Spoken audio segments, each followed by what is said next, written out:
Rise up!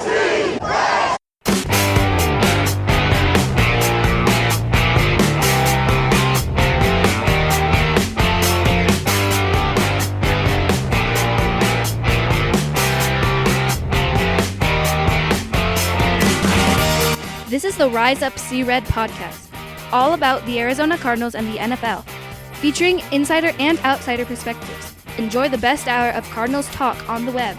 Now here are your hosts, Jess Root and Seth Cox.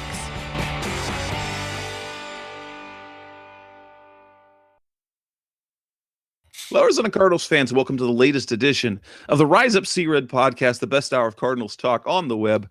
This is episode 214, and just when you thought everything was going in the right direction, we are right back where we started.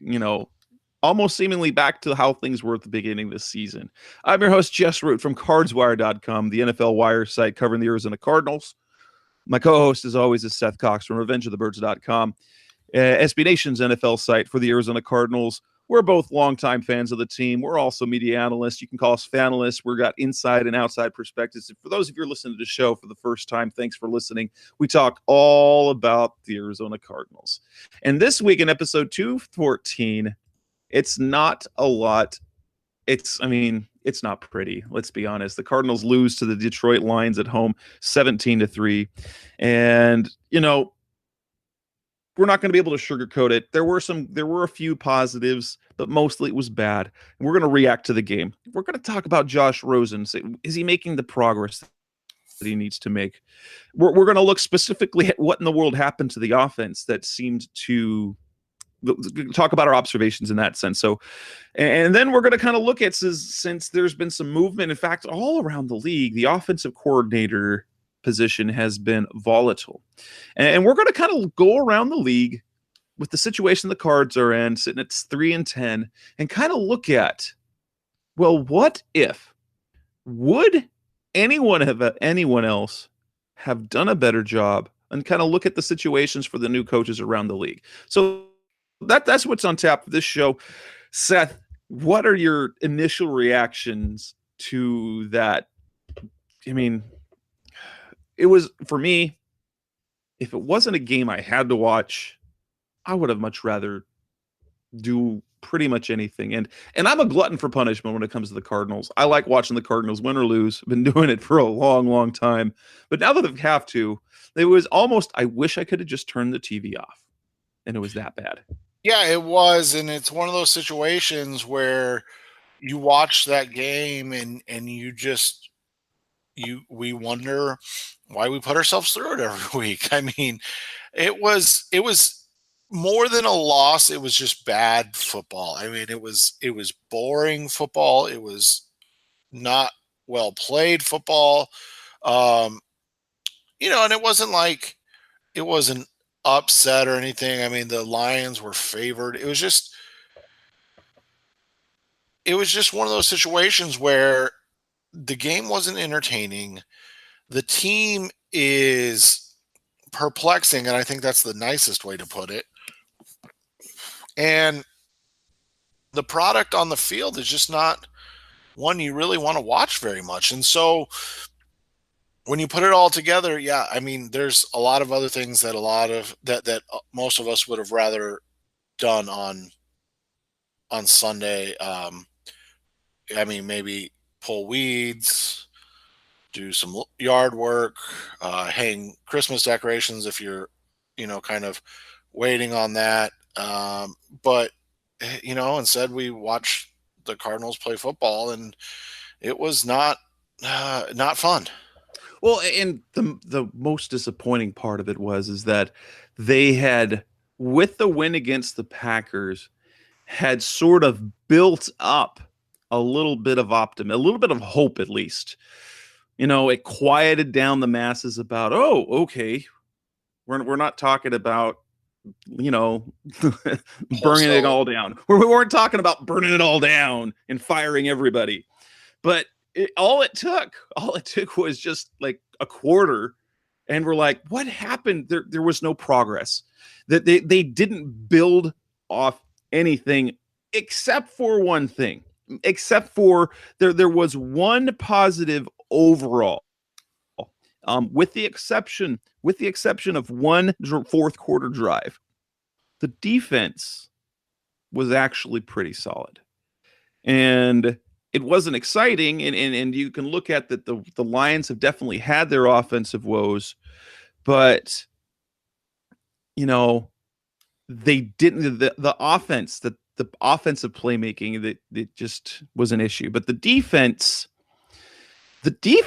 basically did its job. I mean, ultimately, they only gave up 10 points the entire game. Yeah, and it's something you and I have talked about on text quite a bit, and off the air. It's this idea of like they're finally progressing defensively. You're starting to see the strides that you've been waiting to see all season, and the last 2 weeks, I think you've seen it now. Again, I mean, while the Packers are still Aaron Rodgers and the Packers, they aren't the Packers, so to speak, but in the same way, they're still not a great team, but to hold two teams to 17 points the last 2 weeks, that's solid defense. And now to get to the point where the offense is just so anemic. I mean, this is possibly historically bad offense. And, well, not possibly. It is historically bad offense. And to the point now where your defense is actually playing well enough to win games, and the offense is just so bad that it doesn't really matter what the offense does. And that's the hard part, right? Like, that's when division begins to come in and things of that nature, because all of a sudden you start to, you say, hey, like, we're doing our job. What are you guys doing? And it's one of those situations where I don't know if there's anybody to blame for this at this point, because, I mean, you look at the names that are starting, and outside of David Johnson and Larry Fitzgerald, there's not an ounce of established NFL talent on that roster. and that's not a shot at Josh Rosen or to say that Josh Rosen's not going to be good, but I mean, he's not an established NFL talent at this point. And so you literally have only Fitz and David Johnson, and that's it. It is it. Now, I want to get back to the defense. Remember, one of the biggest knocks that we've dealt with this season is about how Steve Wilks has basically taken a top 5 defense and dismantled it. I think we're finally seeing what we need to see. Now, you guys who have listened to me on the show for years or followed me on Cards Wire and before that on Revenge of the Birds, I am an apologetic to basically everyone and everything, because, I don't know more than these people do. I have my thoughts and my opinions, but I don't know more than these people do. And so I'm apologetic towards a lot of things that I hear.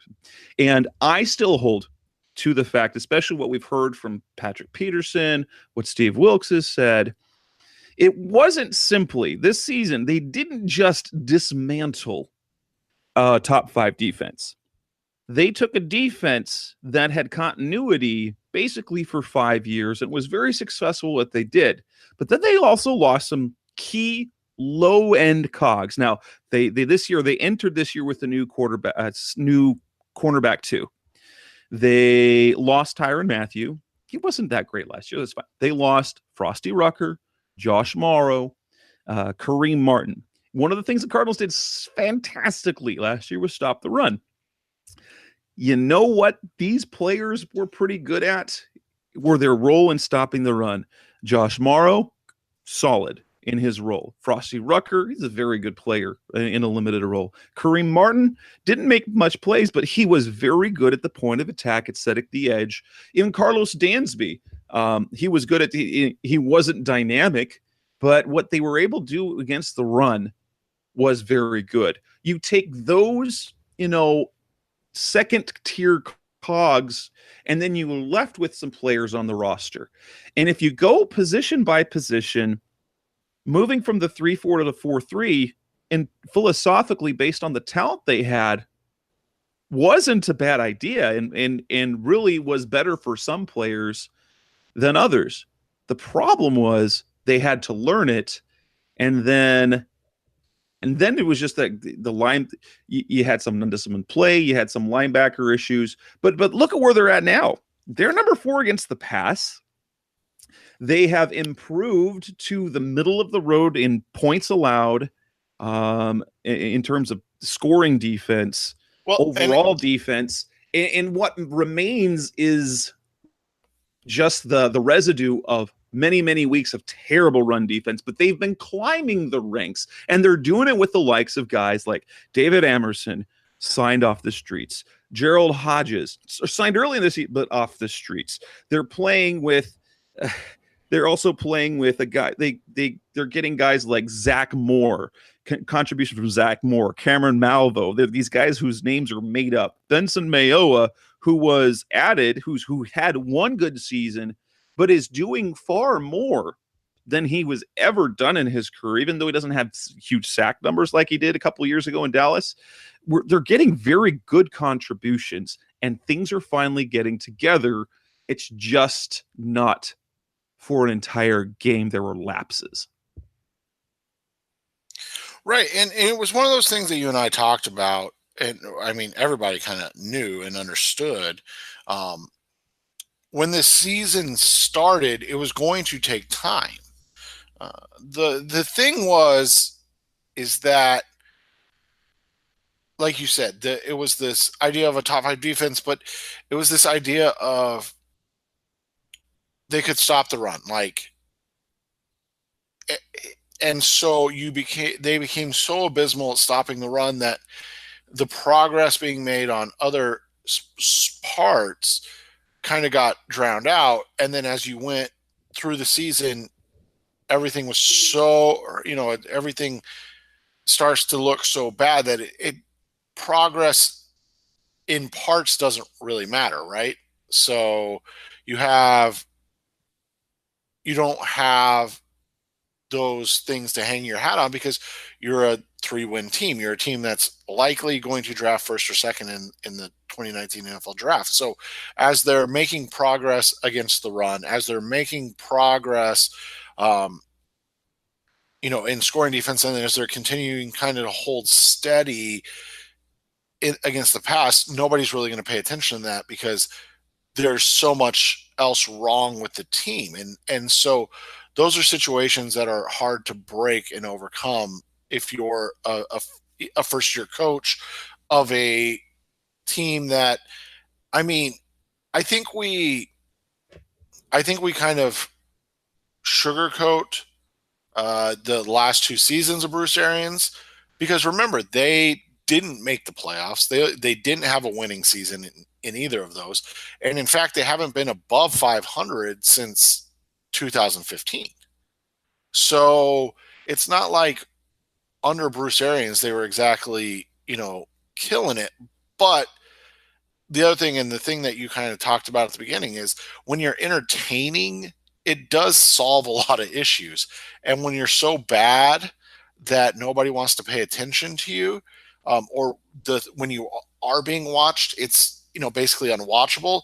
You're not going to get credit for those progress because there's so many other things that are issues. Right. So if we look at some of the other issues, there were progress and then things fell apart. The Cardinals gave up 69 rushing yards in the first half. Definitely not good.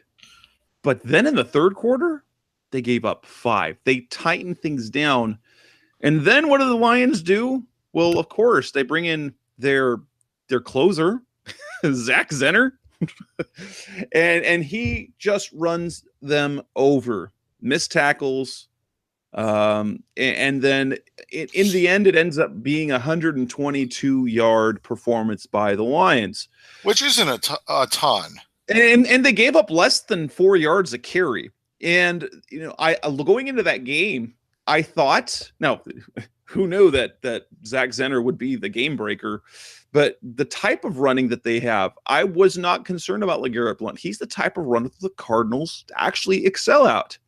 They have trouble with the scat backs like a Theo Riddick or Tariq Cohen, these other guys.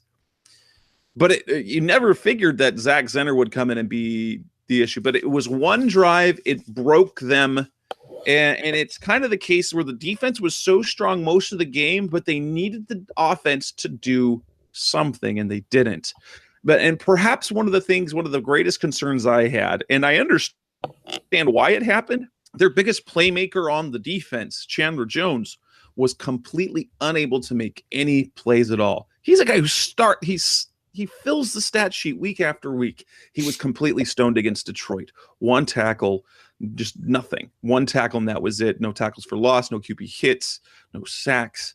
But as you noted, they weren't just double teaming him. They were double teaming him and chipping on top of that. They didn't get anybody to step up. I mean, they got them in Cameron Malvo got a sack. That's when Chandler Jones was out of the game. So obviously they weren't double teaming Chandler Jones. Or actually, no, I think that was the case.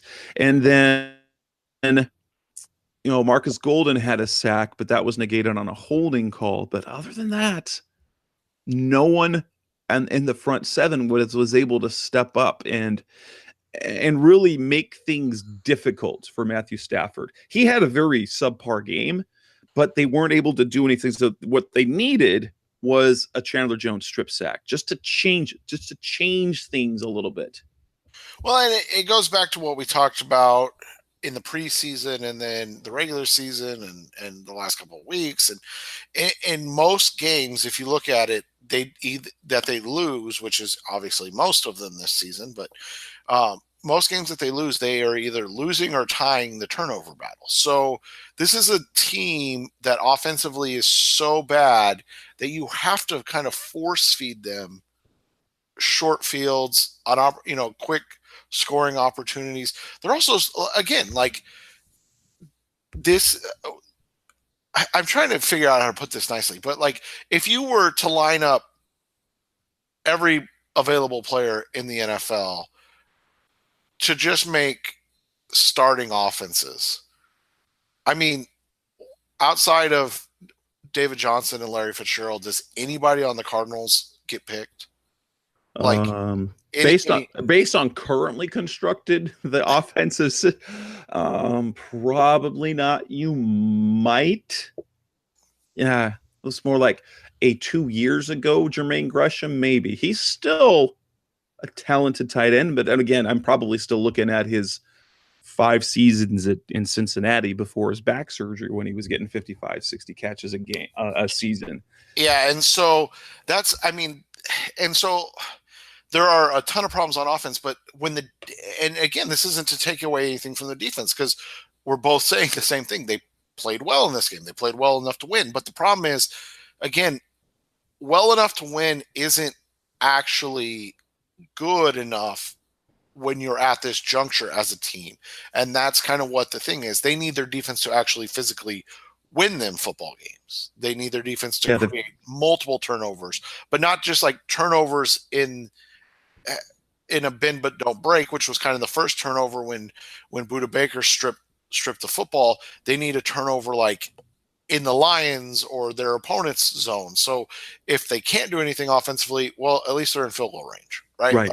Like that's the type of thing that they need right now. And is that fair? No, not at all. It's not fair at all. And quite frankly, it's not going to happen because, as you said, outside of Chandler Jones and Patrick Peterson, the names on this defense right now don't really invoke fear. I mean, Budda Baker's having a nice season, but he's obviously slowed up. Hassan Reddick had what most would agree was his best game as a professional.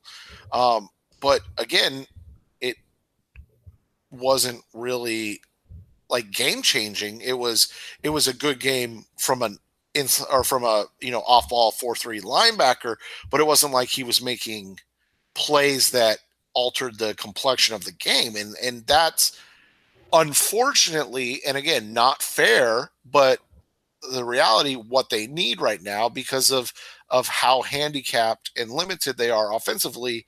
But when your coach is a defensive coach, I think that tends to be the side of the ball that would look better in that situation, especially when you kind of factor it in. Again, they really only have Jones, Baker, and Peterson that around the NFL are going to garner any attention. Right. And they've got guys that can do things. Kimdichie has the potential of doing it. Now he's hurt, but and so I want to talk about some of the good things. So there are a couple of good performances defensively that I'd like to kind of point out. You already mentioned Hassan Reddick. He played like a linebacker, wouldn't you say? He actually looked like a linebacker on Sunday. Yeah, it was without a doubt his best game of his career. And that is a great start, because if he can do that, then that position looks better. And the fact that he has been playing nearly every snap of the last several weeks tells you that he's made progress. He's obviously not there, but maybe Sunday was that corner. He'd been playing well enough in practice with the mental side, but he just hasn't been instinctive. On Sunday, he played like a linebacker. Maybe not the super instinctive linebacker, but he played physical and he played fast, something we haven't really seen from him. We've seen him get physically overmatched when he is a physical specimen. We've seen him look slow when we know that he's not. That didn't happen on Sunday. Now, another player that very quietly, in a very limited role, did some really good things is this kid, Cameron Malvo. And it was sort of necessitated by the fact that they entered the game. They didn't, when they put Olsen Pierre on injured reserve last week, they didn't do anything to the defensive line, to the defensive interior. They stayed with just 3. And so you've got Rodney Gunter, Corey Peters, Robert Kimdichie, and then basically what you do is you shift Zach Moore, who we've talked about on this show, has been a very solid role player off the bench in terms of production and disruption. And you move him to the defensive interior because he can play inside.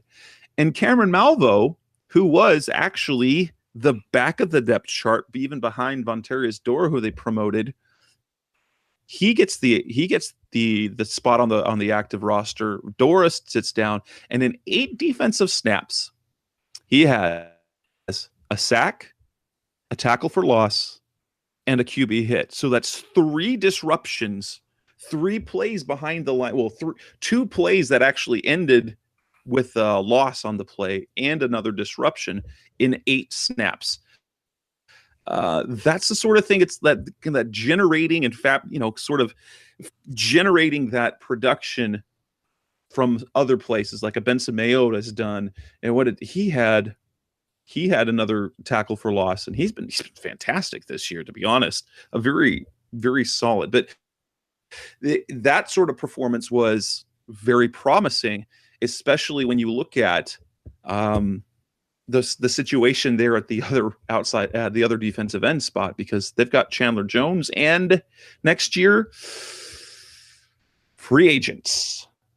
And that's one of the, not to get too excited, but it's one of the reasons, I'm okay with them ending up with the first pick, because that means you get somebody like Nick Bosa and it's, Marcus Golden hasn't been terrible, but he also hasn't been the same guy he was before the year before the injury happened.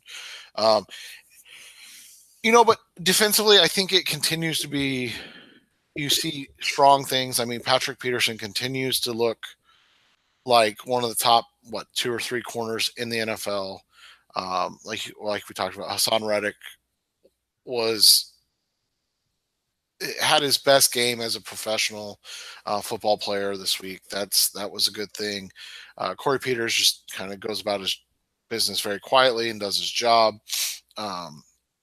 When you look at the overall production from the defense, you saw a solid game from a number of players that that was important because, as we talked about, Chandler Jones was really the focus of the Lions. I mean, when you're talking about Taylor Decker and then Michael Roberts, their blocking tight end, kind of taking him on, and then they're sending chips out of the backfield with Garrett Blount or Zach Zinner or whoever their fullback is to kind of slow him up even more. That means that other guys have to make plays, and therein lies the rub of what you talked about. Like, people were making plays that they were supposed to make. They weren't making, those kind of game-changing plays. So that's what they're kind of lacking right now. And as you kind of said, they're auditioning all these guys to see if one of them is going to step up into that,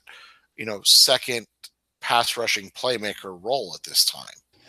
We're going to go more in depth in terms of the offense and some of the problems and what we saw seemingly to return. That's going to be later in the show.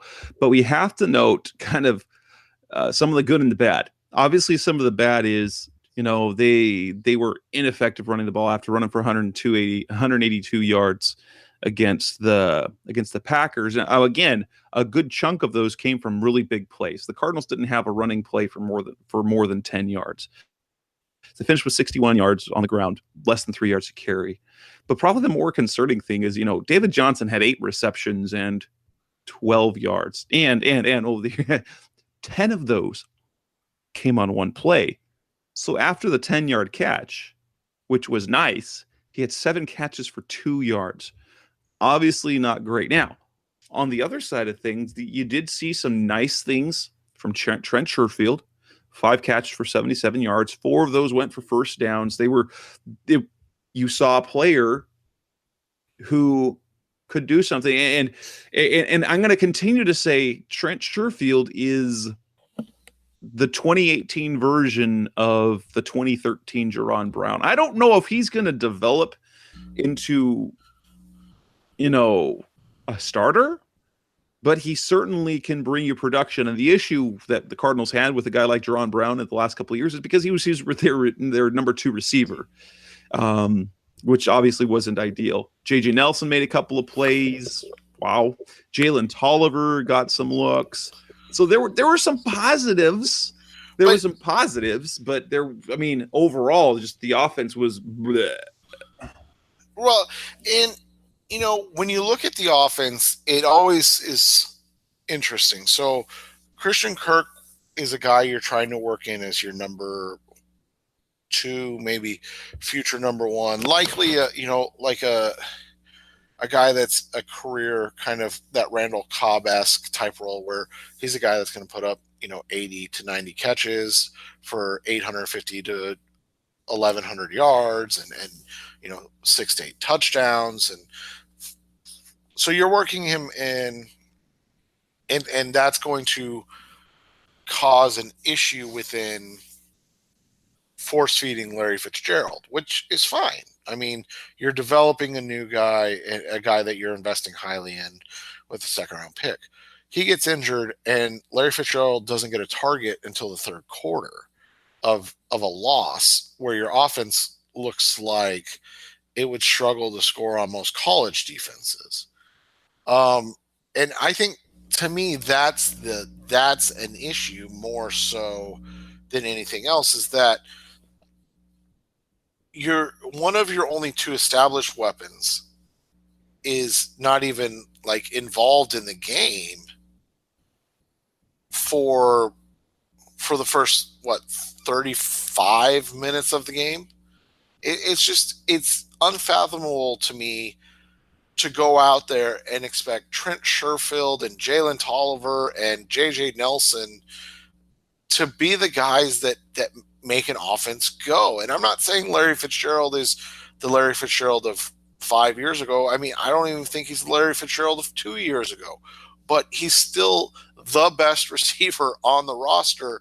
And it took over 2 quarters to get him involved in the game. And that, to me, is an issue more so than anything else at this point, because it just seems like there's not a plan. I mean, I'm not saying that It sounds worse than it actually is, but it just doesn't seem like there's an actual plan when they go out there when the running game doesn't work immediately. and we'll talk more about that a little bit later on the show. So let's move on. So coming up next on the Rise Up C Red podcast, we're going to go a little bit now, and we're going to focus on the play of Josh Rosen. We didn't talk about much him right now, so we're going to do that next on the Rise Up C Red podcast, the best hour of Cardinals talk on the web. We're back on the Rise Up C Red podcast, the best hour of Cardinals talk on the web. Let's talk Josh Rosen. Rosen, through 3 quarters, his numbers weren't good. At the end of the day, when he was able to move the ball a little bit after they'd gotten down a couple of scores, had more completions than, he completed 26 passes out of 40, had 240 yards. He did throw the interception, which was a pick 6, got sacked 3 times. And truthfully, you could say he probably got sacked 5 times, but the other 2, he managed to cross the line of scrimmage for a positive gain to get away from that. And so while Steve Wilkes said that they did an okay job in pass protection, it wasn't ideal. Are you seeing enough from Rosen to be positive, to be hopeful for what he is as a quarterback moving forward? I go back and forth on this. I think he's inherently struggling because of what he's being asked to do, more so than he's not good, if that makes sense. So, we talked about the game plan, and the game plan coming in always seems to be like, let's establish the run, let's insulate Rosen, let's make sure he's protected, he's not having to do too much, all of that stuff.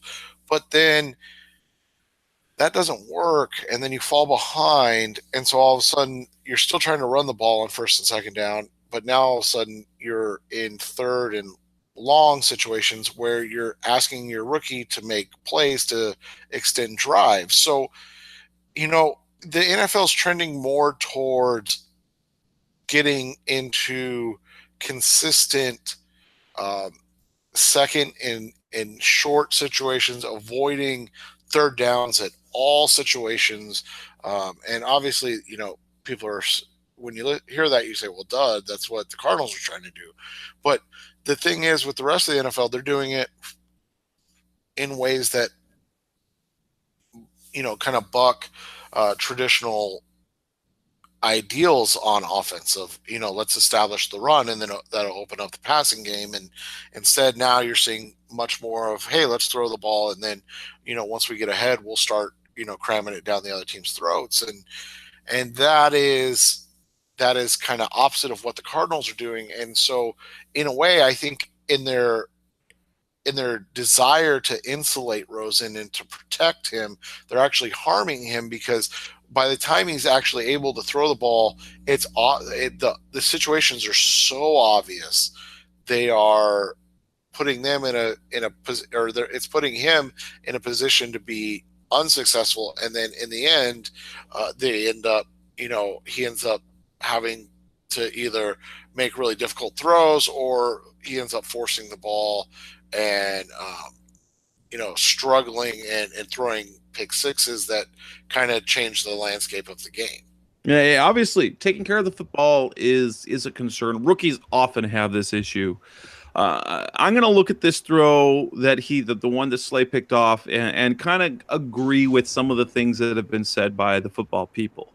One, it was simply a really great play by Darius Slay.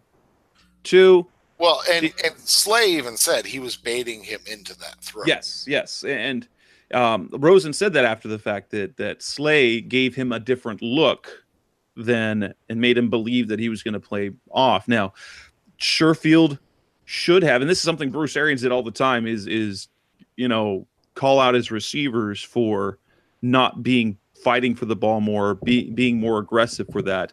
Sherfield could have done that. I mean, I don't know how much more you expect from a guy like Sherfield in terms of the type of player he is.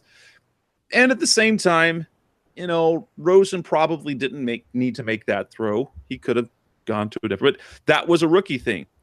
Slay baited him to it, gave him a different look, and then attacked after Rosen had already committed to the play. Those sort of things will go away. But to be honest, those type of plays happen even from great quarterbacks. We saw it happen to Carson Palmer, and he was fantastic when he was with the Cardinals overall.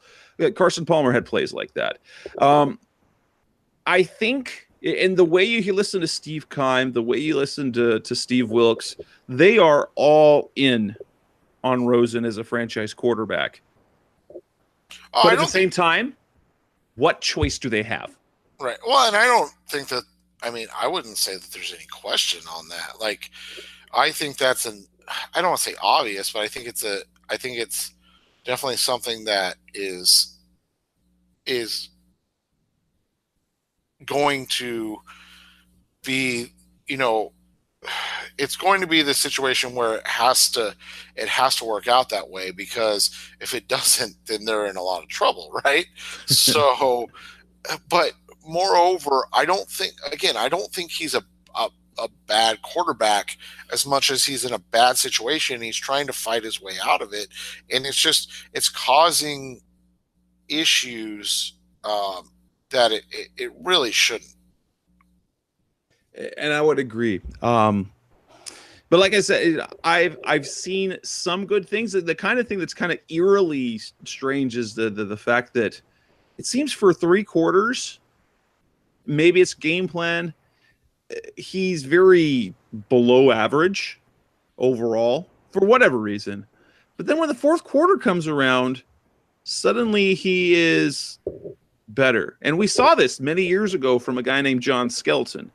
However, his low end, like when he played poorly, was terrible.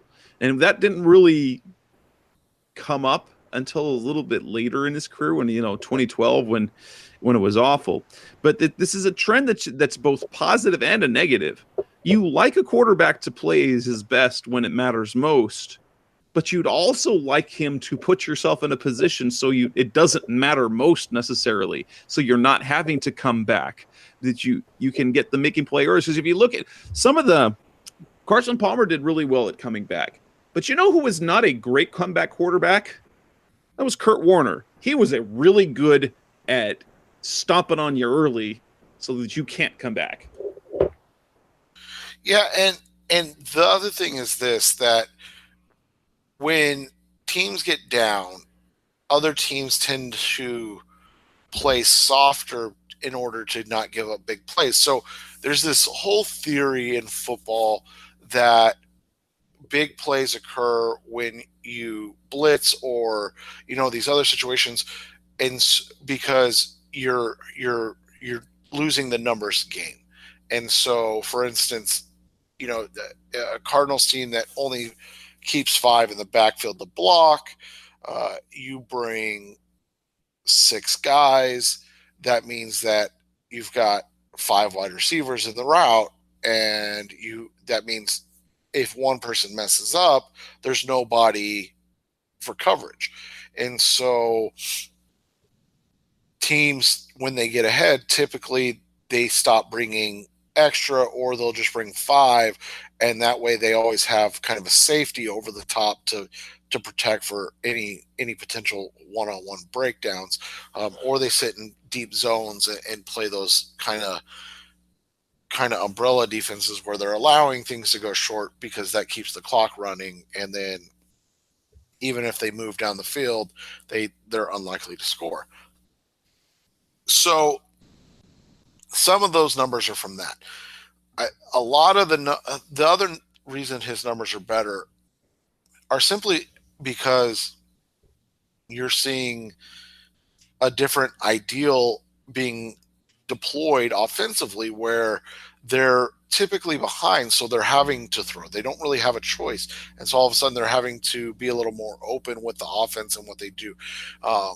And I think that's been, obviously outside of the Green Bay game, that's kind of been the MO for most of the season.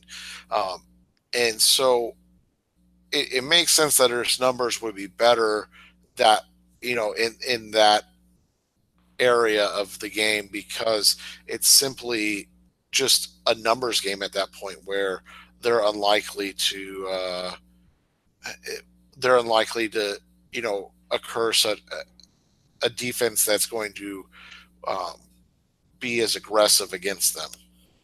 Do you think that that Rosen is progressing? My answer is yes and no.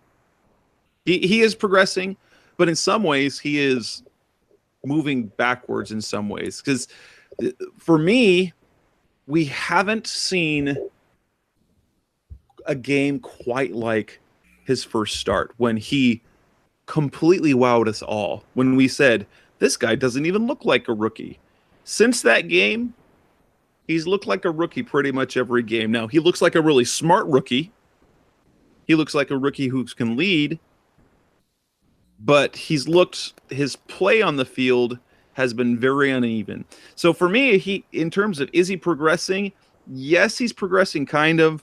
But at the same time, you're not seeing a game-to-game improvement for him. There's some of the things that are happening over and over again. There are a few. I think you could probably say it's fair. There's a few mechanical things because we saw his ball placement at its best, and like that first play where it's a rollout, and then he's got Jermaine Gresham wide open, but he throws it behind him. It's like he's not quite ready for game time, and I don't know if that's quite fair enough to say that.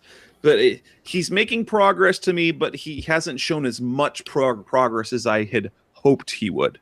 Well, I would say hoped and even expected, and that's unfair, but it's the reality. Like, when you see a guy come out and play well enough to put your team in a position to win against one of the best against the best defense in the NFL, and according to a good friend of the show, Justice Mosqueda, the best defense in the NFL since like 2003. So, and he puts the Cardinals in a position to win that game against the Chicago Bears. Phil Dawson misses a kick, and then the next week he has the best rookie debut start by anybody in the Pro Football Focus history. So like the bar was set really high early, and then it has progressively gotten worse. And I think that's two things. I think one, it's that they have lost so much around him that they've become almost, I don't want to say afraid, but they've become very cautious with what they're allowing him to do, because he doesn't have a ton of talent around him. So, the offensive line is not good. It's a bunch of guys that are, I think you would agree, they're fringe NFL players at best. They're fringe roster guys, and they're starting for the Arizona Cardinals.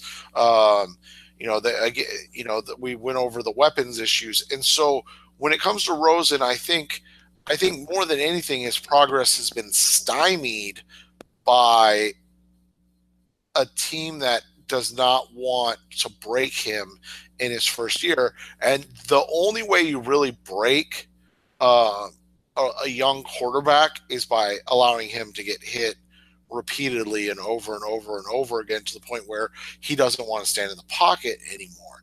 And this, I don't know if you saw the number, but since the Browns moved on from Hugh Jackson and Todd Haley, and I don't remember what week that was, if I'm being completely honest, until now, the Browns have allowed 4 quarterback sacks or hits or something like that total in that time frame. The Cardinals have only allowed like 23. And that was like 10th or 11th in the NFL. And when you look at the gross number, it's obvious that a lot of that has to do with the fact that they're just not throwing the football at all. They throw the football almost less than anybody in the NFL outside of the Buffalo Bills, who are doing the same exact thing with Josh Allen. And so when you look at it in that light, and you think about it in that perspective, it makes sense why, from the raw number standpoint, it looks like he's not making progress. So the question came up, and I completely agree with Steve Wilkes in this, especially since they have been, maybe to a fault, protecting him. Some thought, well, 3-10, offensive lines, a bunch of replacement players. Might it be a good idea just to, give him a week or two off? Might get Mike Glennon in there, let him, kind of rebalance, watch the game again from the sideline. Would you think that's beneficial? No, and the reason I say that is because no matter what happens, NFL experience, being out there, learning about the speed of the game is always valuable. And so if you take that away, even with the notion that this team is bad, we're not going to be able to throw the ball consistently, we're going to have to rely on the run, we're going to put you in a position not to be successful. All of that is understood, and Rosen understands that, and he's still pressing forward. I tweeted out during the game, Rosen's broken, and the reason I say that is because he's broken in the sense that, like, he doesn't. We talked about this a couple weeks ago. Like, Rosen's a gunslinger. That's who he was at UCLA. He's got the record for like the greatest comeback in terms of point differential in NCAA football history when UCLA came back and beat Texas A&M. Ironically, Rosen beat Christian Kirk. At the Rose Bowl, right? Like, that was an astonishing game, and part of that was that Rosen's a guy that just, you go out there and he throws the football around. He's not a guy that is this, a cerebral quarterback, that can throw the ball 15, 20 times a game and be very effective and all of that stuff. He's a guy that wants to get out there and throw the ball, and he wants to throw his team in and out of games, much like Carson Palmer was. And when you basically neuter him, you're going to get results where it just doesn't look good. And with that, we'll move on to the next segment of the Rise Up C-Red podcast, and we're gonna dive into what we're gonna talk more specifically about the offense, Byron Leftwich, and what it looked like on Sunday. That's coming up next on Rise Up C-Red. We're back on the Rise Up C-Red podcast, the best hour of Cardinals talk on the web, and the offense, not only was the production not there, it looked eerily familiar, and it wasn't good, because the entire game I'm sitting there watching the TV, and I keep thinking, why is the Mike McCoy offense back on the field? It looked, it felt, and it produced like the Mike McCoy offense from earlier this season. Yeah, and it was ugly. It was not good football. It wasn't a good offensive display. And it didn't make sense. There was nothing about it that you were like, oh, this, like, I get what they're trying to do. There was no rhyme or reason for it. There was a lot of running in between the tackles. Again, with David Johnson, there was a lot of, formations that weren't very well imagined. Personnel wise, all of it was very blasé. And then, it was something that we talked about with Christian Kirk going on IR. We'll see more David Johnson and Chase Edmonds together, right? They have to. They have so little talent on offense. They have to play him more, right? And then how many snaps did Chase Edmonds play? Well, total snaps, he played 10. And he got 5 touches, right? Yeah. Let's see. He had a 3, and then 3 touches. 3 touches. So yeah. So a guy coming off a career day, his best performance, and they basically say, "Hey, this is the bench. Enjoy it." And I didn't even think about this till exactly right now, but that's exactly what they did to Robert Kimdiche coming off his career best performance against Los Angeles and the Chargers when they were like, hey, you just played the game of your life. Here's 26 snaps, buddy. Like, it was puzzling. It was puzzling because of the progress that had been made. You're like, oh, against Green Bay, you saw Chase Edmonds. Well, and it felt like Chase Edmonds was in the game so much more than you look at the playing time. It was just 13 snaps that were highly effective. And you're like, okay, they used David. I think it was 6 times that Johnson and Edmonds were on the field at the same time. You lose Christian Kirk and you think, oh, they've got to. This is the perfect time to do it. Steve Wilkes has been saying we've got to find ways to get David Johnson and Chase Edmonds on the field at the same time. He's been saying that all year. And then it goes backwards. And Edmonds did. I mean, he had 14 yards on 3 carries, so there was stuff there. But when you don't have Chad Williams, who gets hurt again, you don't have Christian Kirk, and so you're relying on 2 undrafted rookies and a guy in JJ Nelson that you haven't been able to count on all year. Chase Edmonds would be a perfect. You'd figure that they would incorporate David Johnson more in the passing game, which they did. The problem is the way they keep trying to use him in the passing game. It was a lot of, running back releases, and we still haven't seen him run a lot of receiver routes. So it's almost that Byron Leftwich found things that were successful and then forgot them. Which what we saw, it seems, with Mike McCoy was the running inside the tackles. Even the personnel usage changed back to it, because when we saw under McCoy, as Ricky Seals-Jones played significantly more than Jermaine Gresham. When Byron Leftwich took over, Jermaine Gresham started playing significantly more than Ricky Seals-Jones. Then the script flipped again. It was like McCoy was running the personnel and running the play calling. It was just really, really odd. It was, and that was the thing is, it goes back to what we've talked about, that as things go along, you're like, oh, this is just the logical next step, right? Like, okay, well, Christian Kirk's out. You lack a lot of talent throughout the roster, and Chase Edmonds is a guy that's shown he's got some talent, and then you just completely cut his playing time down. You completely cut his touches down, and you basically write him out of the game plan, and there's no rhyme or reason for it. It's almost like it was like, hey, let's not use him because he did good last week, and we don't want to show too much progress from a week to week, because then expectations begin to set in, right? Like, let's keep expectations low, and then we can move forward from there.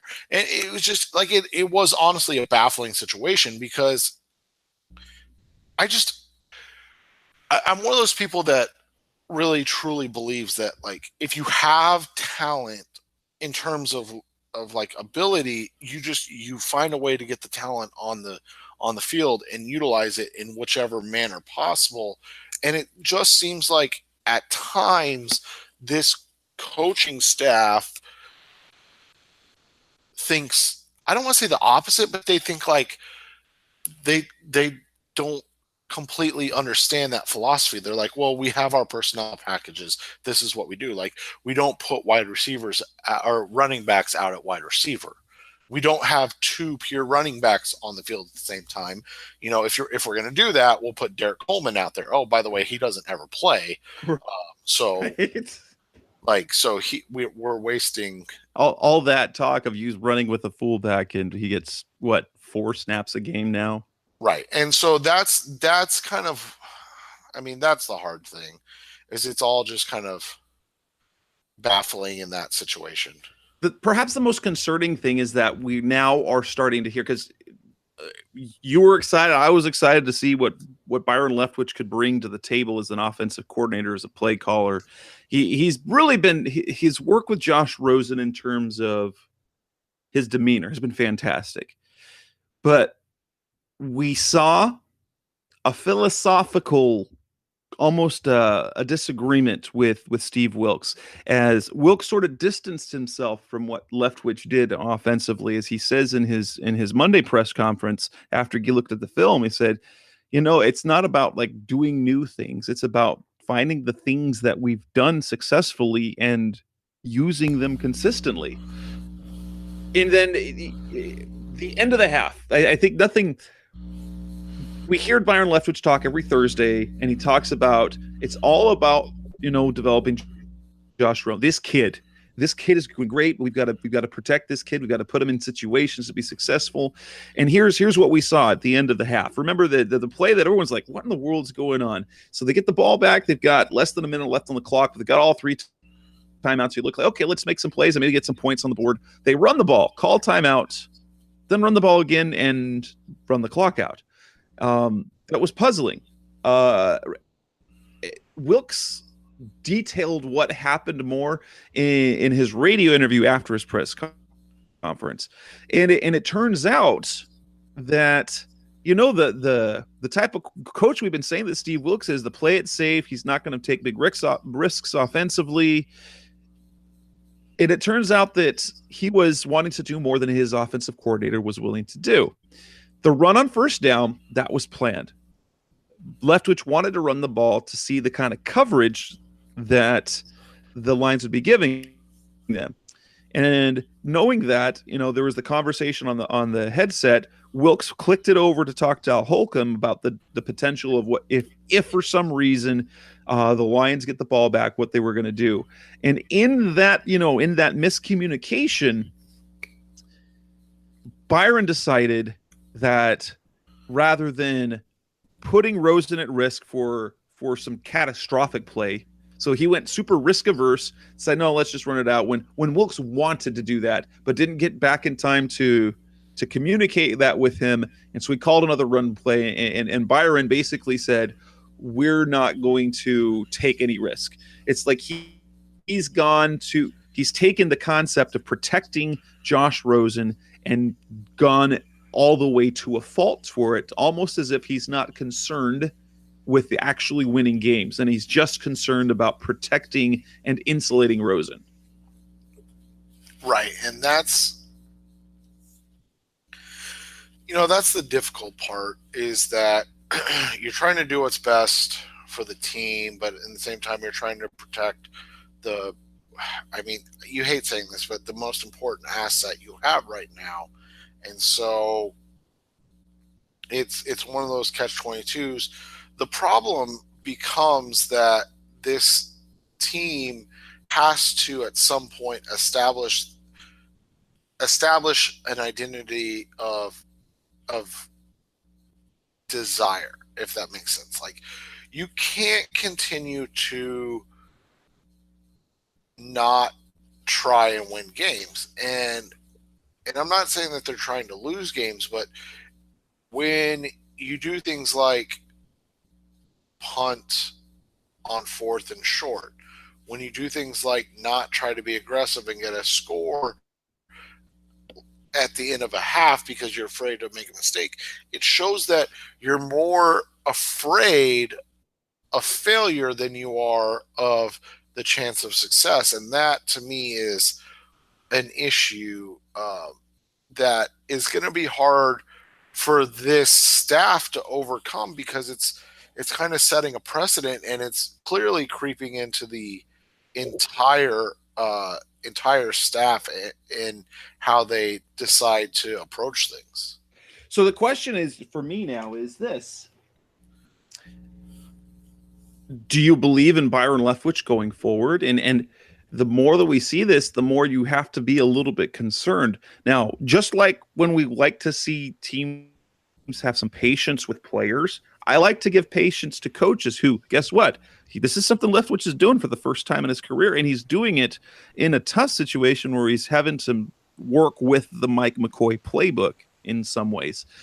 But at the same time, when you see him going in the Mike McCoy direction and not putting up yards, you have to look, well, if they decide to keep the coaching staff intact, can you trust Byron Leftwich to take the offense to the next level next year?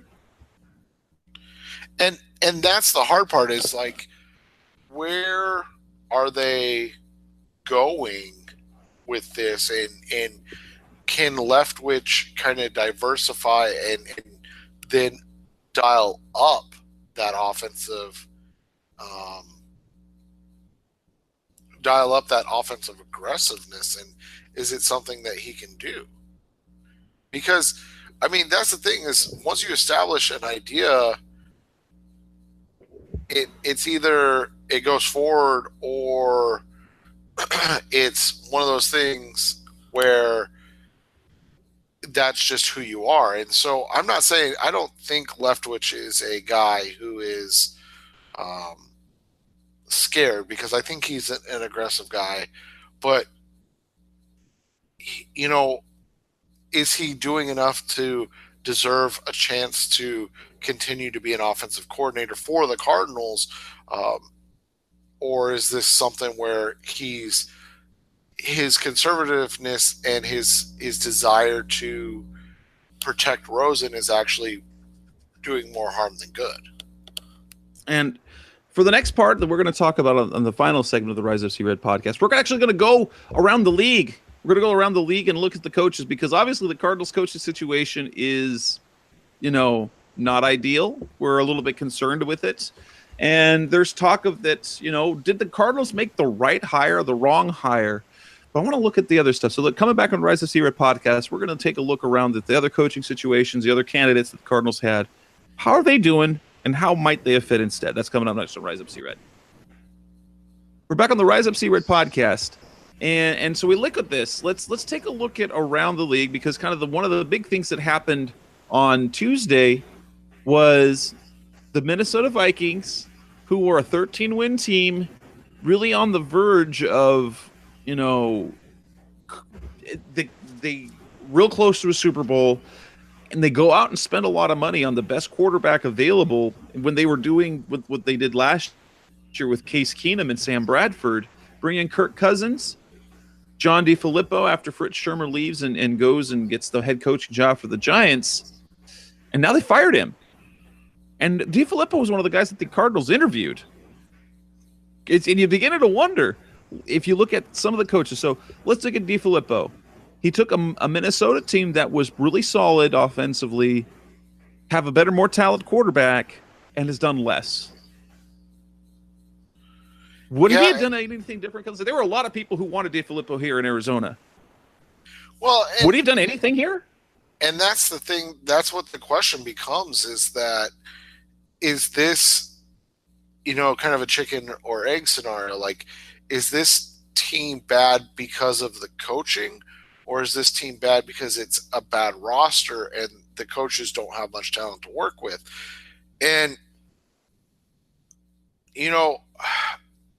I think if you just change the names of the coaching staff and do nothing else different, I don't know how much more success they have with like a John DeFilippo.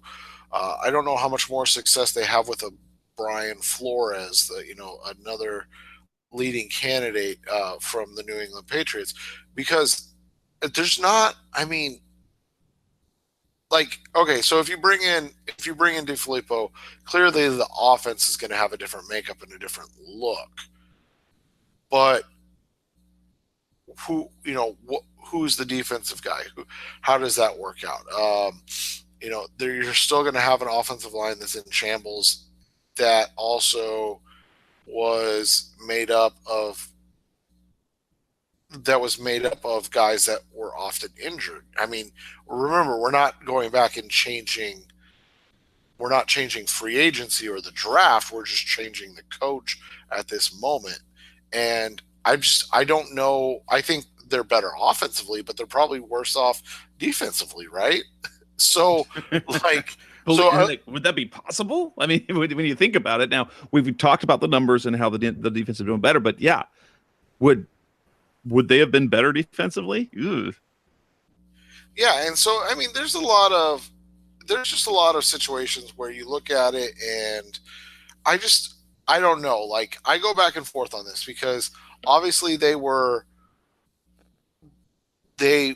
put together a staff that they felt comfortable with, a young, defensive head coach with a veteran offensive guy in Mike McCoy. That didn't work out. So now you have a young defensive head coach with a young offensive coordinator in Byron Leftwich, and that's clearly not working out. And so when it's all said and done, it's like, is this roster built to be successful? And so, like, if you brought in Brian Flores, was one of the requirements that, Mike McCoy was your OC. So then does anything change, really? I mean, that's what my question is about this whole thing is. I just don't – I mean, if you bring in an offensive head coach, if you bring in a John DeFilippo, if you bring in even like, heck, a Matt Nagy, like, how much different are you going to be at this point? Because you don't have the Bears defense. You don't have Vic Fangio coaching that defense. You don't have that. And so I don't know if there's enough talent on this roster. I don't think they're a 3-win team, maybe with like a, like if they have like a Matt Nagy or a Frank Reich, but I also don't think that they're necessarily more than a 5-win team. Right, and then you look at some of the other candidates, and forgive me, if you're old enough to know who Fritz Shurmur is, good job, because Fritz Shurmur isn't anywhere in the NFL these days. It's Pat Shurmur. Pat Shurmur was actually, of the candidates, I liked him the most because of what he brought offensively, the fact that he had the Sam Bradford connection, and I thought that Sam Bradford would have been a good fit for the Cardinals. Sam Bradford with Pat Shurmur probably would have been a good match. But then you look what he's done with the Giants. They're not good. I mean, they're not good. And James Betcher is their defensive coordinator. So that viably could have been the case here. And you have what the Giants are, but out here. So it's not like you'd feel better about that now. You look around the league. Mike Vrabel. Mike Vrabel is obviously doing well in Houston. You go to Matt Patricia, not particularly great in Detroit. Matt Nagy's doing fantastically.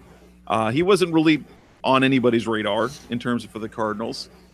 The one guy that when the whole coaching search process came up, and we took some of the criteria that Michael Bidwell talked about, what he wanted to find in a coach. The guy that didn't even seem to hit the radar was Frank Reich. And if you look at what he's doing in Indianapolis, wouldn't you, in a way, I wish he were here. Yeah, and that's the thing is that I don't think that this roster, I mean, what did we have them at before the season? 6 wins, right? Yeah.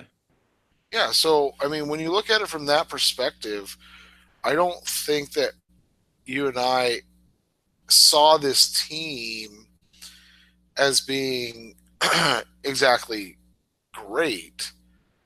And so, like, 6 wins is bad. Let's not, like, sugarcoat it. But I do think that there's a problem with the coaching. I just don't know if the coaching is the problem, if that makes sense. Right. And for me is so would it have mattered who was the coach? And do you still believe in Steve Wilkes? Because here's the thing. It might not be a bad idea while everyone else is getting these offensive minds, having someone with a defensive background as the head guy.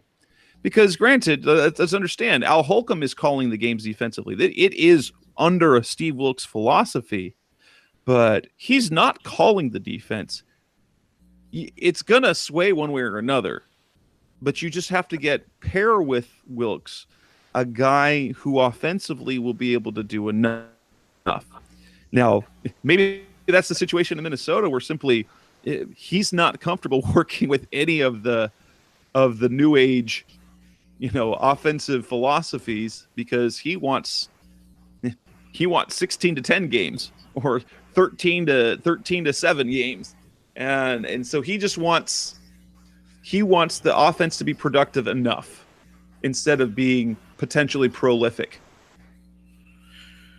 Yeah, and that's and that's the hard part, is that that's obviously completely opposite of where the NFL is trending at this point. And so if that is the case, then you know that's the hard part, right? Is that you have to have, if you trend in that direction, or if that's what you want from an offensive standpoint, and that's how you want to win football games, then you have to really invest in that. And the way you invest in that is, you kind of follow the Jacksonville Jaguars model. They invested so heavily in the offensive line. They invested obviously incredibly heavily along on the defense at all levels. I mean, they've got multiple first and second round picks on the defensive line, the linebacking core, and in the secondary. And then they spent big on free agents. They made big trades. But the problem becomes in the NFL, if that's a sustainable way of winning football games. And the Jaguars are kind of showing it's really not, right? And so, I mean, that's what the question is if, do you want to invest or try to duplicate something that's not as sustainable as it used to be? Yeah, and so ultimately we come down to ask the question: was Steve Wilks the wrong guy among all the other candidates, or was he the best candidate, or was there really no good candidate ultimately? Well, I think I don't know if we talked about this a ton, but I think maybe we did. I think some of this is the fact that the Cardinals are still not a destination. And so I don't know if the big name coaches, or I wouldn't even say the big name coaches, but the coaches that were kind of the ones that were getting all the hoopla were really interested in coming here. Was a guy like Pat Shurmur interested? Because allegedly that was the Cardinals' top pick. Probably not when it was all said and done. Was a guy like Frank Reich even on their radar? It didn't seem like it. So who were their options? I mean, we look at who their options were, and Brian Flores, who wasn't even an offensive or defensive coordinator, and they had John DeFilippo, who again was not an offensive or defensive coordinator. So, and then they had Wilks, who was only a 1-year guy on offense as a defensive coordinator. So how do you justify who the other guys' options were, and how do you say that Wilks was a bad hire when there wasn't? I mean, it wasn't like they had guys lining up or banging down the door. Right. And I mean, clearly at this point it was the wrong hire. I mean, I don't think you and I can argue that simply because of how it's worked out. Now, that doesn't mean that it can't be turned around or that he has to go, but at this point there's no question that it wasn't the right hire because it's not working. But right. It doesn't mean that it can't work. It's just it hasn't worked thus far. So that's what the issue becomes. Right. So now we've got 3 weeks left in the season, and can they turn anything around? That's what we have to look forward to over the last 3 weeks. They've got Atlanta on the road. They've got Seattle at home. They've got LA at home, and then Seattle on the road to kind of close out the season. Maybe they get a win, maybe they don't. But we want to see something more. We want to see progress in the coach. We want to see progress on offense. And hopefully we do. And with that, we'll wrap up this edition of the Rise Up C-Red podcast.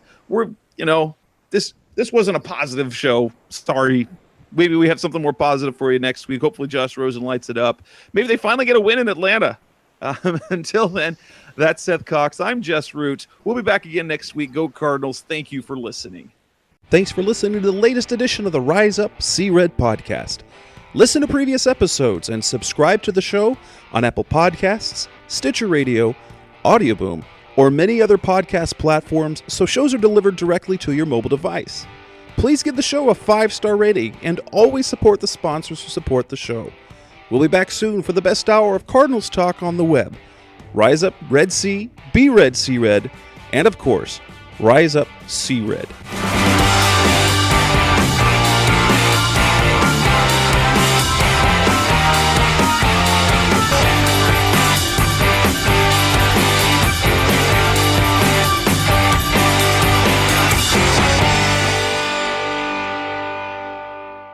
Right.